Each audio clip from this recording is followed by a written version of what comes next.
So the US and China are close to a deal that would transfer TikTok's US operations to a group of American investors, some Trump allies. The deal could save TikTok in the US, but many users are worried about what the new version of the app will look like and whether TikTok's algorithm, its secret sauce to success, could change. Apparently our government is going to be controlling the TikTok algorithm. They're going to retrain the algorithm. Would you rather have China or the United States controlling what you watch? This is all because of a law that was passed in 2024 that said TikTok's Chinese parent company ByteDance either divest from its US operations or face a nationwide ban. And this was all over national security concerns where US officials said because ByteDance is based in China, it could share US user data with the Chinese government. That's something that TikTok has said it can't do because its servers are based in the US. It's the idea that the algorithm developed by ByteDance, a Chinese company, is ultimately subject to the influence and input of the Chinese Communist Party and is being served up to hundreds of millions of Americans. Now, Trump has extended the deadline for the ban multiple times this year in order to forge a deal with a US company. What we learned, Sylvia Varnum O'Regan has been following this story for the tech publication The Information. you have the US government essentially facilitating a deal for a group of investors to take over a portion of this business, the Chinese government issuing its approval, this being caught up with trade talks. I think this whole thing is totally unprecedented. In Trump's executive order announcement on Thursday, he outlined that Oracle will play a big part, along with other American investors that will reportedly own 80% of the company under the deal, while ByteDance will keep just under 20% based on the law's threshold.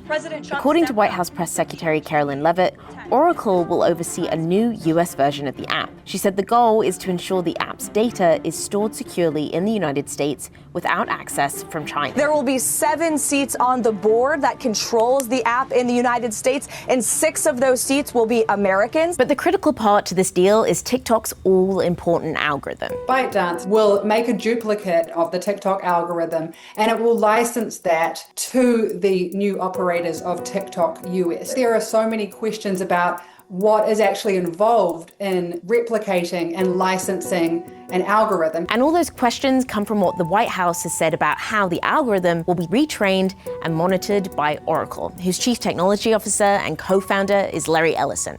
Trump also said other allies and media moguls could be part of the deal, like Michael Dell's involved, Rupert Murdoch's involved, probably 4 or 5 absolutely world-class investors. The algorithm should, at a high level, function the same way that it originally had, but there's always the possibility that the new owners, following their own interests or at the behest of the US government, might decide to adjust the algorithm in different ways. Kelly Coda says algorithms in general are a critical part of shaping beliefs and attitudes towards different issues in society, especially on TikTok, where 14 million Canadians and 170 million Americans use the app. She says now there are concerns that the US government might have too much involvement in a private company's control over the app. I've seen concerns that there might be sort of an ideological bent to the new ownership if it's being trained on data from this new app with an US-only population.